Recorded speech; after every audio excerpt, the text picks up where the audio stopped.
پھر مجھے کہنا پڑتا ہے کبھی افسوس سے کہ ہمارے دوست احباب جو ہیں وہ علمی کام نہیں کرتے. ہمیں علمی کام کرنا چاہیے, ٹھیک ہے نا. مثال کے طور پر اب آپ جائیں نا, اچھا دعائے بعد نماز جنازہ پہ کوئی کتاب, آپ کو کتنی کتابیں مل جائیں گی, ٹھیک ہے.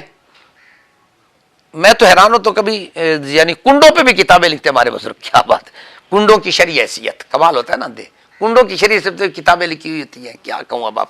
تو اصل میں نے آپ کو کہا تھا, میں جب اس پہ تھوڑا سا شوق تھا لغت پہ کام, میں نے آپ کو کہا تھا شروع کیا ہوا ہے, چلو کبھی اللہ توفیق دے گا پوری کرنے کی. تو میں جب وہاں گیا تو ہماری جماعت کا کوئی ایسا فرد نہیں تھا جس کی کوئی کتاب لغات القرآن پہ ملی. اب دوسروں کے مکتبے پہ گیا تو کتنی کتابیں موجود ہیں. تو آپ کا کام یہ ہے, علمی کام ہم نے کرنا ہے انشاءاللہ اسے, ہاں جو بنیادی اصول ہے. اب دیکھیں قرآن پاک پہ آپ کام کرو جتنا جی چاہتا ہے کر لیں. قرآن پاک کے کتنے موضوعات ہیں, کتنے عنوانات ہیں, حد بندی ہے ہی نہیں ہے. میں نے آپ کو کہا تھا نا, حضور تاجر گول فرماتے 3 لاکھ سے زیادہ ہیں عنوان. یہ تو پھر میرے لیے ایسا بتاتے ہیں نا, تو ان سے اوپر جو علم والے بیٹھے ہوں گے وہ اس سے بھی زیادہ بتائیں گے. میں نے کئی مرتبہ طلباء کو سمجھایا. مثلا آپ ایک عنوان ہے ضرب الامثال, قرآن پاک نے مثالیں بیان کی ہیں. اب وہ جتنی بھی مثالیں آپ اکٹھی کر لیں ان کی توضیح کریں.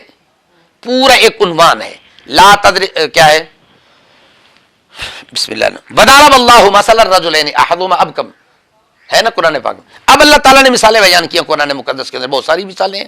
اب ایک عنوان ہے. اسی طرح قرآن مقدس کی بعض آیات میں بظاہر تعارض آ جاتا ہے.